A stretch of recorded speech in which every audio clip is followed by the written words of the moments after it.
en estos 3 años de gobierno del presidente Abinader ha sido un hoyo negro. Abinader usa de excusa de que eso fue aprobado por todo el mundo, pero fue introducido por usted. Mentiras como que los resultados mejorados de la prueba PISA son un atributo de sus 3 años de gobierno, cuando sabemos que eso es imposible.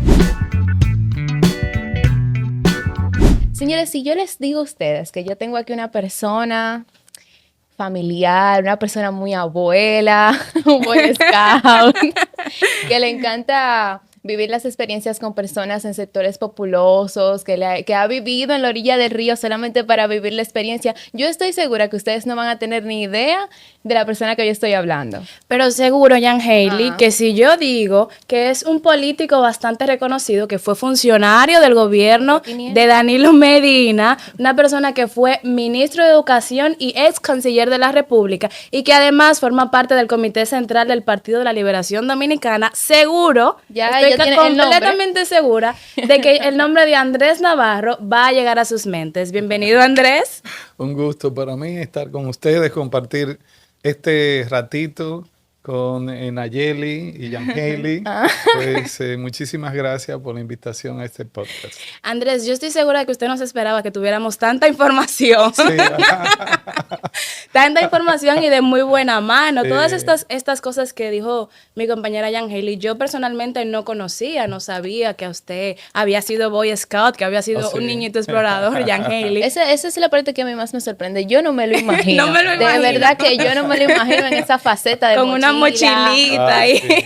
Déjenme decirles, me encanta todavía hacer campismo. Siempre en la cercanía de mi cumpleaños, pues paso un fin de semana en tienda de campaña, en contacto directo con la naturaleza. O sea que eso lo conservo como un valor que adquirí en la adolescencia y que no se despega de mí por suerte, ¿no? Nos los han describido a usted como una persona muy familiar, muy abuelero, que le gusta mucho pasar tiempo con su familia, con sus nietos y demás. ¿Cómo se compagina el mundo de la familia, que es tan cercano, con el mundo de la política, que es tan demandante, y usted que es una persona que tiene muchos años activos? Sí, así es. Bueno, hay que hacer un gran esfuerzo personal para que la política no te aleje del tiempo de calidad con tu familia. Cuando mis hijos eran pequeños, pues ese tiempo de calidad para mí era sagrado. De repente no era mucho tiempo, pero sí de mucha calidad. Y luego ya mi hijo mayor, Andrés, que tiene 2 niños, mis 2 nietos, entonces para mí es un placer seguir sacando ese tiempo de calidad ya con mis hijos y con mis nietos.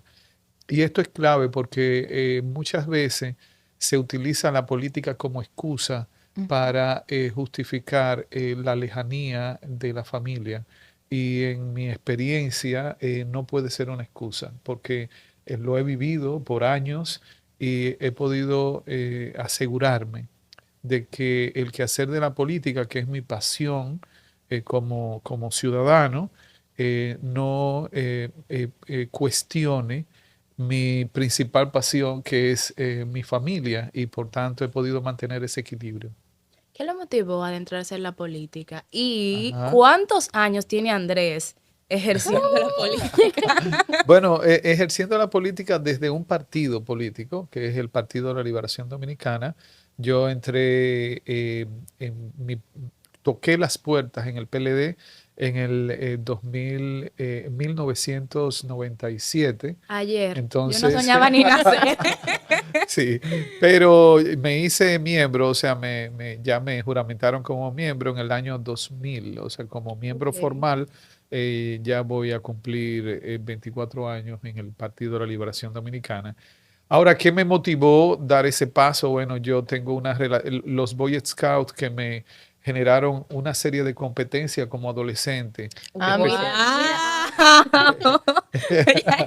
Mira por dónde va la cosa. Sí, especialmente para adquirir la relación estrecha con la naturaleza, el respeto a la vida, y también un principio que tienen los Boy Scouts, que es que cada día debes hacer una buena acción, eso se mide y se verifica que tú hayas hecho como jovencito, alguna buena acción a favor de alguien de la familia o cercano o algún desconocido.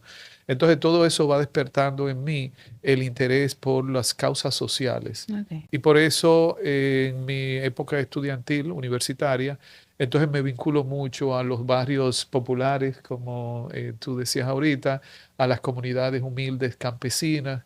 Y fíjense cómo es un proceso que va de la mano, cada etapa está vinculada a la anterior. Así es que en ese momento yo no quería saber de los partidos políticos ni de los políticos, lo veía como algo pernicioso también, como joven al fin. Como Hasta algo que estaba bien lejos. ¿Cómo es? Como si estuviese bien lejos. Sí, exactamente, no me interesaba. Yo quería propugnar por una sociedad más justa, pero desde la óptica más del Liberalista, compromiso como tú. social, cristiano, para la transformación de la sociedad. Ahora, yo me doy cuenta, después de hacer muchos proyectos en los barrios, especialmente en barrios como La Ciénaga, como Los Guandules, como La Sursa, o sea, barrios de aquí de Santo Domingo, que desde mi ámbito técnico, desde mi ámbito social, no había posibilidad de hacer transformaciones profundas porque el Estado siempre lo entorpecía. La política siempre lo impedía, lo ralentizaba los procesos con las comunidades. Y yo digo, bueno, ya estoy convencido que debo cruzar la acera, debo ponerme de aquel lado de los que toman las decisiones en nuestro país. Y cuando comienzo a ver, bueno, a qué partido, con qué partido me viste involucro. en la Liberación Dominicana? No, yo no, en el partido no me interesó la figura de Juan Bosch, Okay. que para mí, que era una persona que no quería saber de la política ni de los políticos, pero sí tenía un espacio muy especial para Juan Bosch, que había sido presidente de la República, que había sido el líder de un partido y después crea el PLD, pero para mí él se mantenía como en un estadio o en un nivel diferente a los demás políticos.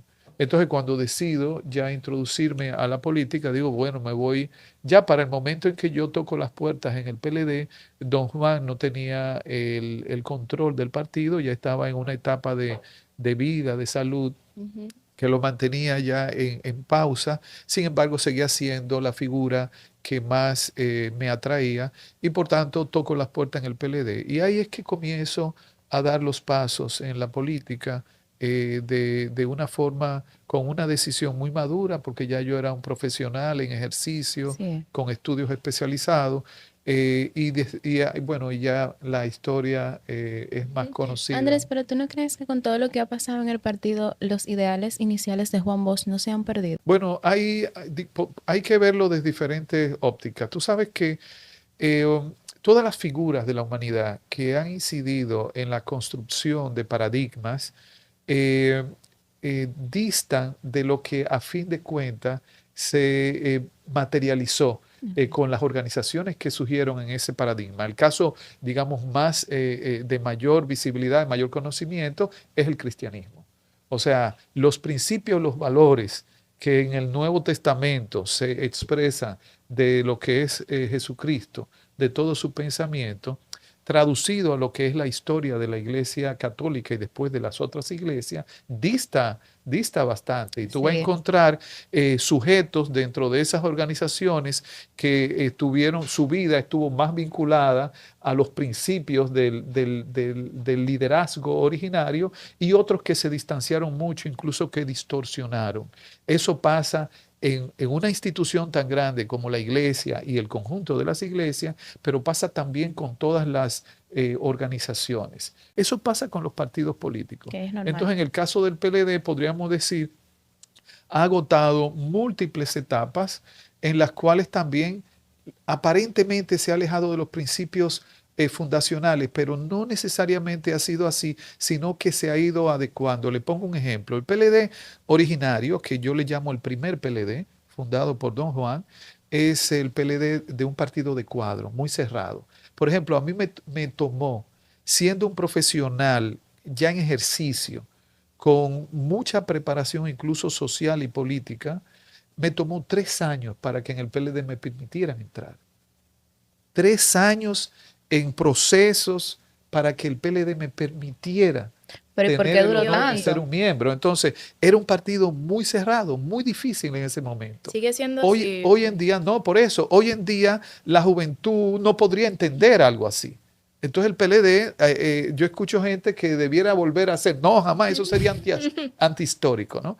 Ahora, el PLD pasa en el 2000 con un congreso, se transforman algunos de los criterios organizacionales y se convierte, pasa de ser un partido de cuadro a un partido de masas. Y ahí se hace más flexible la entrada al PLD, crece casi hasta 800.000 miembros en ese proceso. Ya cuando nosotros llegamos, volvemos al gobierno en el 2004, ya el PLD era un partido de masas. Y claro, no es lo mismo tú tener un partido de cuadro chiquito con 13.000 miembros que un partido de 800 Claro. Donde cada mil cabeza es un mundo. miembros. No, exactamente. Comienzan nuevas ideas, nuevos pensamientos, nuevas interpretaciones y prácticas de los principios fundacionales, y eso te va convirtiendo en el partido en algo más líquido, que en una sociedad como esta amerita que sea así. Ahora, luego ya hoy en día somos un partido que ha pasado por traumas, Claro.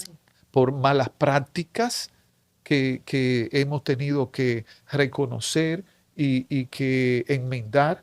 Y hoy en día somos un partido que muestra una capacidad de resiliencia que, a pesar de todos los embates, de incluso la campaña negativa que se hizo contra nosotros como organización, hemos podido levantar la cabeza.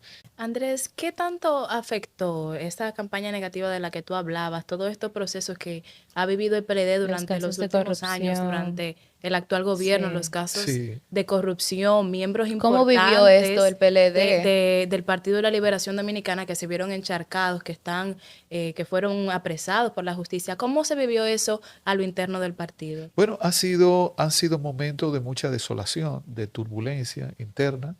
Recuerden que el PLD, luego de tener una experiencia de gobierno de 4 años, entre el 1996 y el 2000, vivió una experiencia de oposición, pero de 4 años también, entre el 2000 y 2004. Pero luego tuvimos una hoja bien dilatada Sí. de gobierno de 16 años continuo, que en alguna medida también hizo daño a nuestro partido. O sea, el durar tanto tiempo gobernando nos fue generando una Confianza, enajenación quizás. entre lo que era el gobierno y lo que era el partido. Y esta es una lección aprendida. Si nosotros volvemos a gobernar, que todo lo que pinta las condiciones objetivas del país hoy en día y de la propuesta que tiene el PLD muestra que en este mismo año 2024 volveremos a gestionar el Estado, tenemos que llegar con esa lección aprendida de que el partido no puede ser olvidado, de que la relación entre gobierno, partido y sociedad debe mantenerse orgánica. Y claro, hemos visto a diversos compañeros dirigentes que han sido sometidos a la justicia. Lo que hemos cuestionado enormemente es la violación a principios elementales del debido proceso. Este gobierno de Abinader ha cometido el grave error y ha creado un precedente de que si tú tienes una base social que demanda espectáculo en la justicia, entonces te dedicas a hacer espectáculo en la justicia. Y yo digo, lo peor de esto es que se ha establecido ese precedente en la cultura política dominicana. En aras de que no haya impunidad, se han gozado de un espectáculo que no ven que a la vuelta de la esquina pueden ser ellos sujetos, Sí. objetos, Ya. víctimas de una mala práctica de esa naturaleza.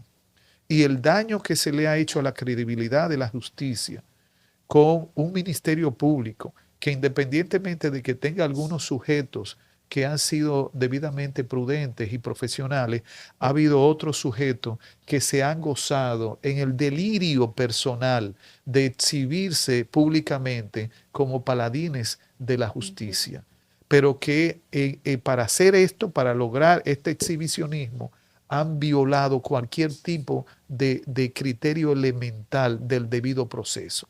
El principio de la presunción de inocencia en un individuo no debió nunca ser relajado como se ha relajado en estos 3 años. Y solamente por la única explicación puede ser el ansia personal de exhibirse como alguien gracioso y simpático y popular ante un público que posiblemente por su falta de conocimiento aplaude y cree que eso es justicia y que eso es lucha contra la corrupción. Pero el PLD también ha sido claro.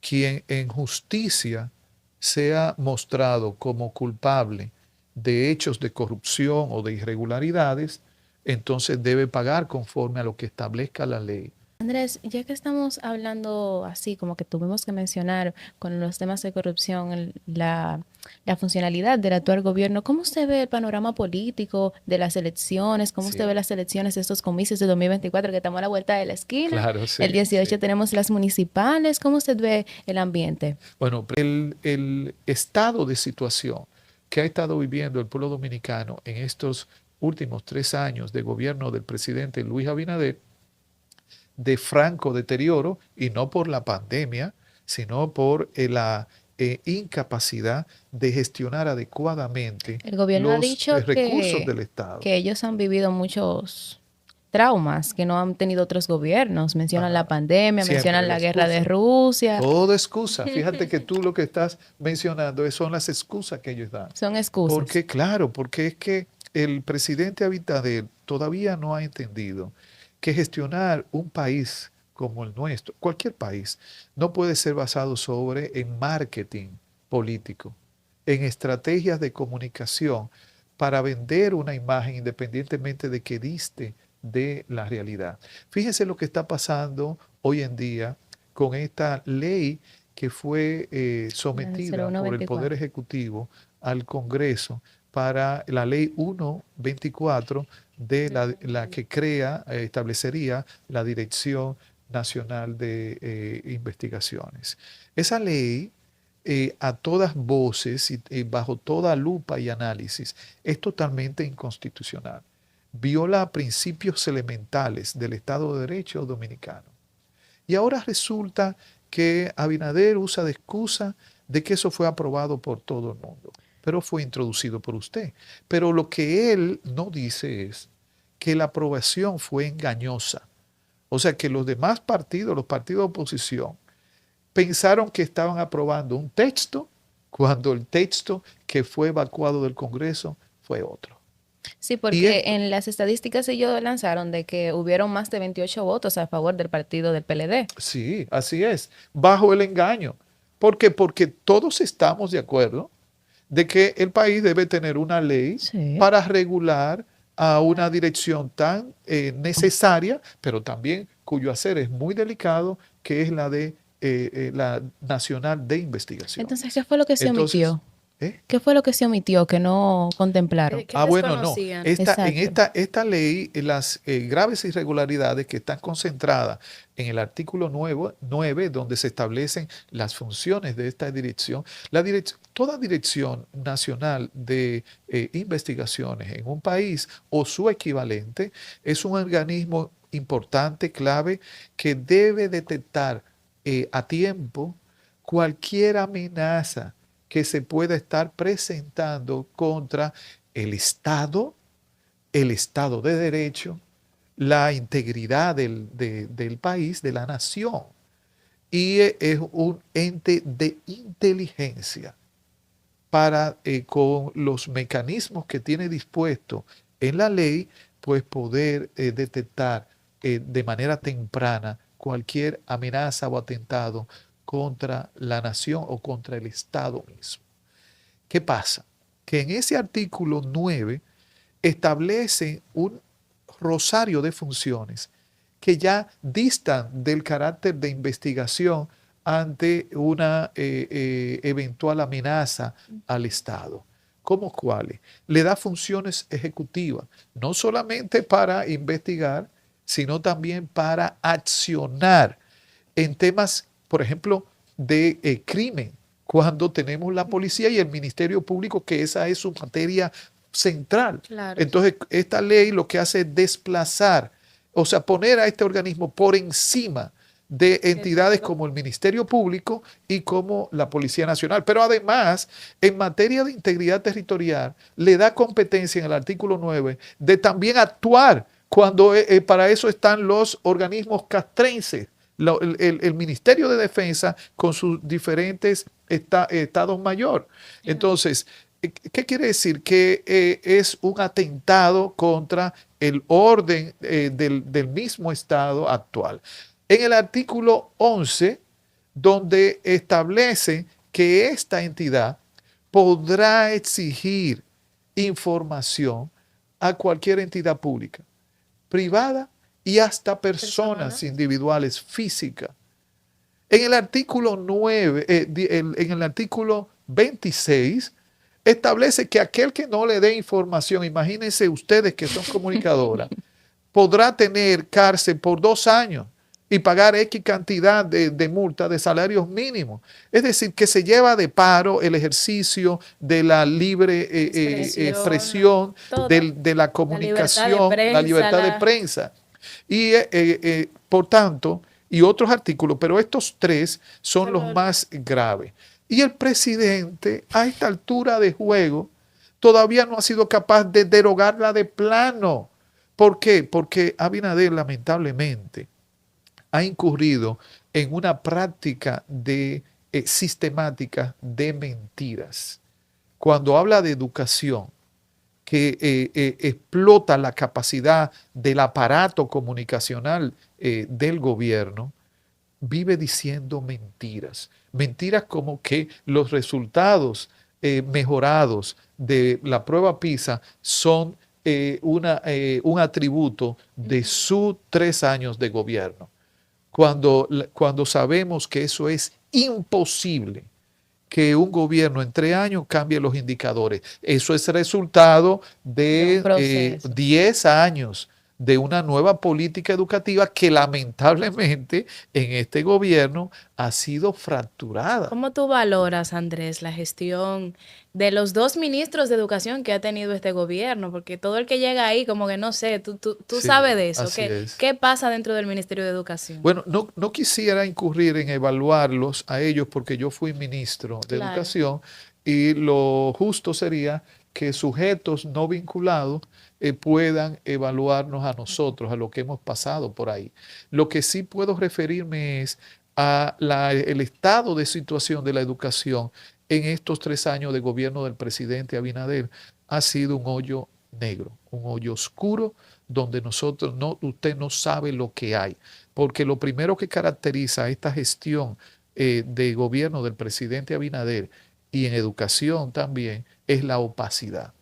Por la cantidad de mentiras que te han dicho en términos de los datos que arrojan sobre la educación, la salud, la economía, las políticas sociales, ya tú no sabes cuál es la data cierta. Pero fíjense ustedes, en este gobierno, la política educativa que se venía desarrollando desde el año 2013 con un pacto nacional por la educación, con un currículum basado en competencia, fue totalmente fracturada. A tal punto que el intento de generar nuevos textos se vio empañado por un desastre de textos llenos de faltas ortográficas o de problemas estructurales. Pero también la supuesta... Ellos dieron su justificación con respecto a eso. Porque para todo tienen excusa. No olviden nunca eso.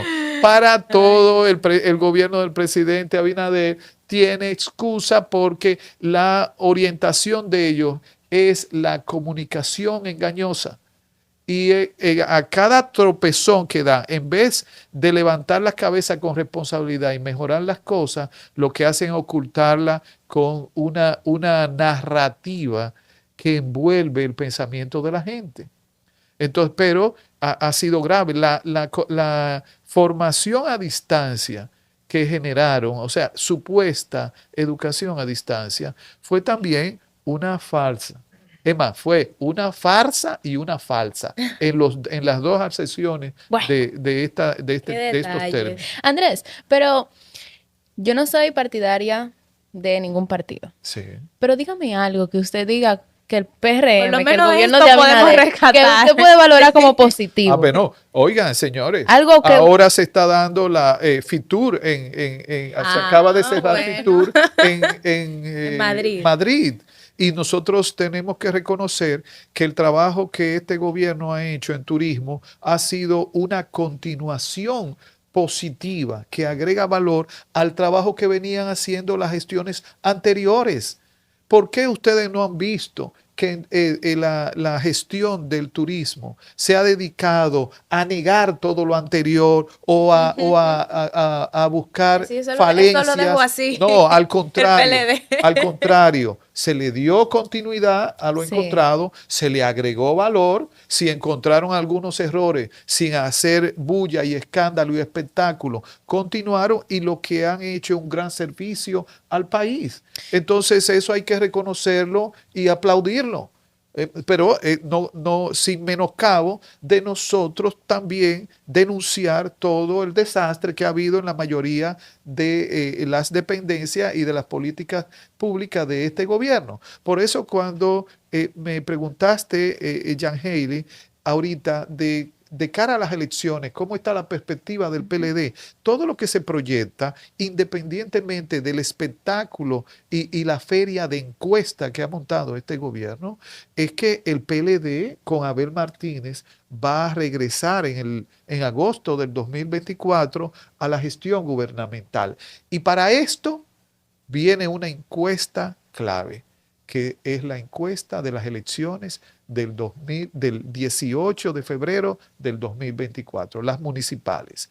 Esa va a ser una encuesta de verdad, ¿Cómo sin tú truco. ves, Andrés, ese panorama y el binomio Carolina Guillermo contra Omar Fernández y Domingo Contreras? Domingo Contreras va a ser el próximo alcalde de la ciudad. Eso lo vamos a ver dentro de unas cuantas semanas. Domingo Contreras Tiene no propuestas solamente muy buenas, Domingo, no es, te lo tengo que es decir. que el candidato que tiene en la ciudad más preparado, con mayor experiencia, pero además es un militante de la causa urbana, de la causa de Santo Domingo.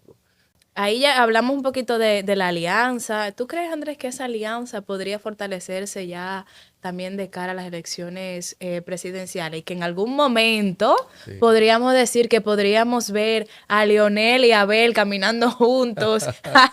Cualquiera de Abel los dos como vicepresidente. Leonel como vice o viceversa. al contrario. ¿Tú crees que eso se No, podría dar ahí, Andrés? ese escenario no es probable. El escenario que es más probable es que una vez pasen las elecciones municipales del 18 de febrero, va a quedar demostrado que el PLD, tanto por la cantidad de candidaturas a las alcaldías ganadas y además por el voto acumulado nacional, es la principal fuerza político-electoral de oposición.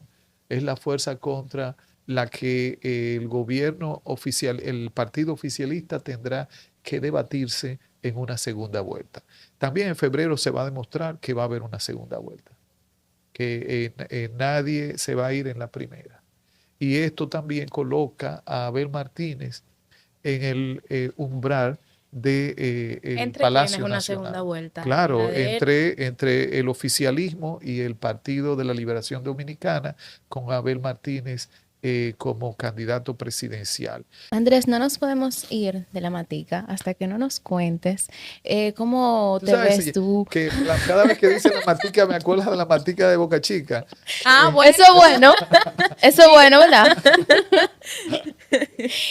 Te comentaba que antes de irnos tenemos que saber, Ya todos los que están aquí, nosotras dos tenemos claro el grandioso político que usted es. Entonces, no quisiéramos saber si usted no tiene como ese coqueteo con la presidencia, aspirar, porque ya sería bien apoyado, ya tiene su público, o sea, hay muchas personas que valoran mucho tu trabajo tanto en Cancillería como en el Ministerio de Educación. Entonces, uno que está en el medio, pues ha visto lo que mencionan y lo que no mencionan. Entonces, ¿tú qué Creo tal que una vez opinas? también Sí, hizo que tuvo como ahí como... ese, Sí, o sea, bueno, en primer lugar, mi vocación es el servicio público. Realmente es lo que me encanta hacer. El servicio público, no importa la función que yo pueda ostentar. Por eso, en el 2019, pues di los pasos para preparar sí. un proyecto presidencial que no llegó ni siquiera a precandidatura, porque establecimos un acuerdo para que lo que estábamos haciendo, estos proyectos, nos unificáramos en un solo precandidato, que en aquel momento fue Gonzalo Castillo.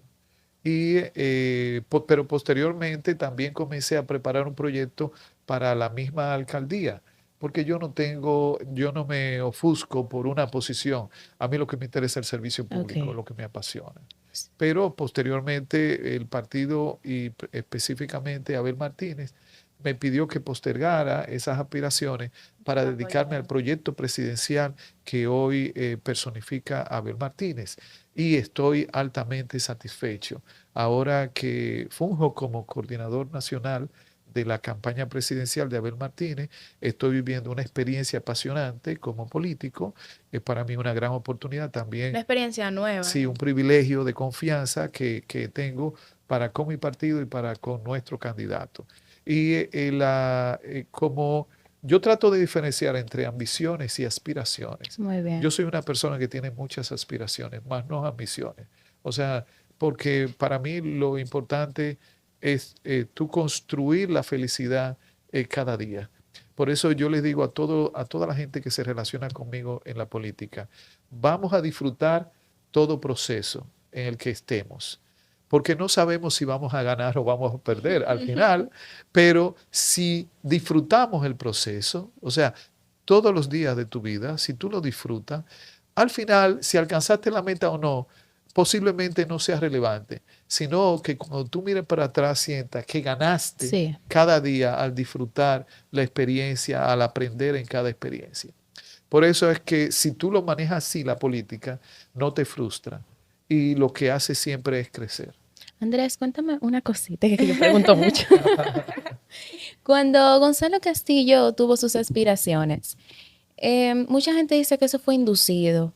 ¿Cómo fue esa candidatura verdaderamente de Gonzalo? ¿Fue verdaderamente impuesto a la sociedad para que se presente como presidente o eso son dimes y diretes? No, no, hay que siempre contextualizar. Recuerden que la situación que vivió el PLD en el 2019 es una situación inusitada, es una situación que no teníamos prevista, que fue la separación de Sí. un sector del partido, de un liderazgo de nuestra organización. Cuando eso se da, un tema de esa naturaleza, entonces tú tienes que tomar decisiones que pueden parecer apresuradas, pero que son respuesta a algo no esperado.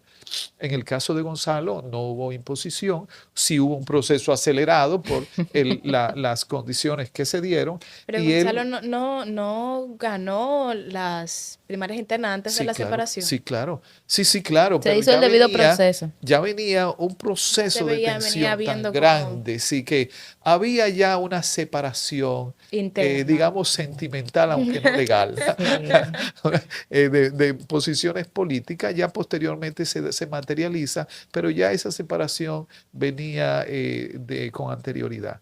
Y esa candidatura que tuvo que sobreponerse a esa situación y ganar tiempo sin tener más tiempo, lo que quiere decir trabajar sobre medida, llevó a tener unos resultados que aunque no nos dio ganancia de causa en las elecciones, sí fueron dignos, ¿no? Porque tú como partido sacar 34% y con los aliados 38% en unas elecciones, es algo muy digno, ¿no? Y esta fue la experiencia que vivimos en ese momento. Jan Haley, hay una pregunta que no podemos dejar que Andrés se vaya así sin contestarla, y es, ¿qué se ha dicho de ti que no sea verdad? Tú, 2 años, o sea, dos diferentes puestos como funcionario, tanto canciller como ministro.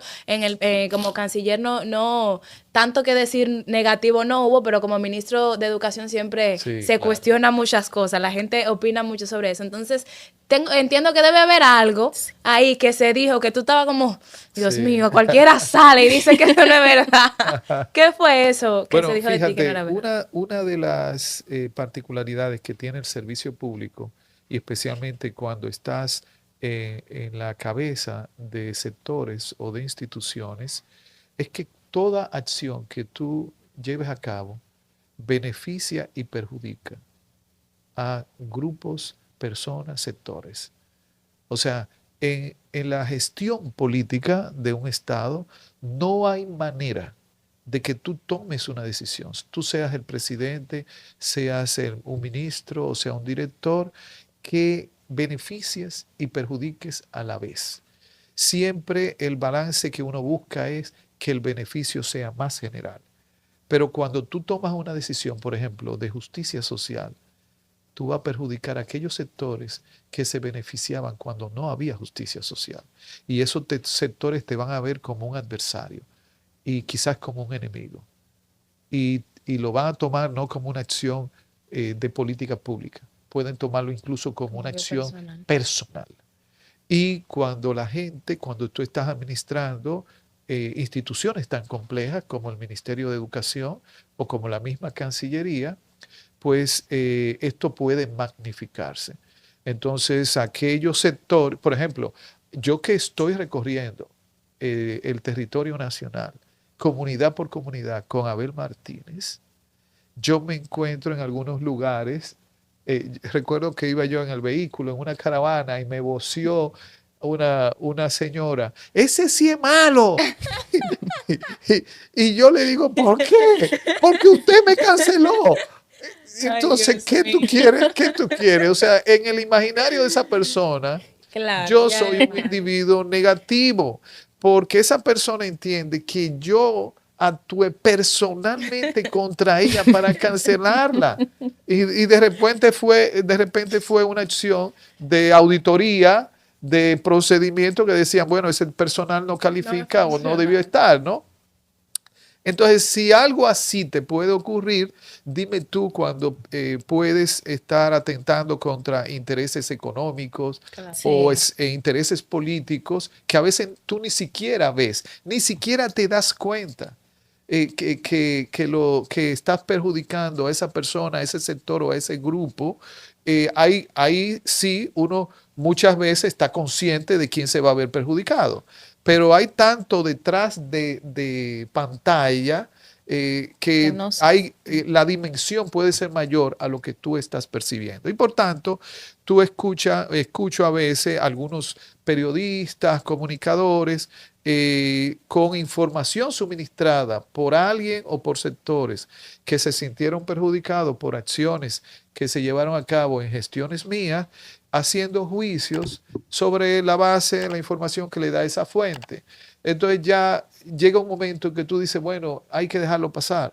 Si ese periodista hubiese tenido por lo menos la delicadeza de, al recibir eso, también darme un espacio para yo explicar, de repente tengo esa oportunidad, pero uno no siempre tiene esa oportunidad.